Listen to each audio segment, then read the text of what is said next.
how to fix Instagram follow limit. So you have to go to your Instagram application here and it will lead you directly to your home page.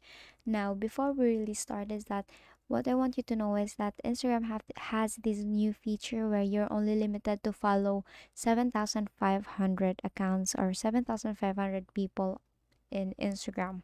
Now, with that being said, you cannot actually turn off your limit when it comes to your following. So, but if you want to turn off your other limits that you're capable of, you can go to your profile here and on the upper right you will see the burger there. Just tap on that, go to settings and then go to privacy. Now go to under interactions, you will see limits there. As you can see, it is turned off. Now you just have to turn that on. Just tap on that and then just turn off your limits, and basically you have successfully turned off your limits.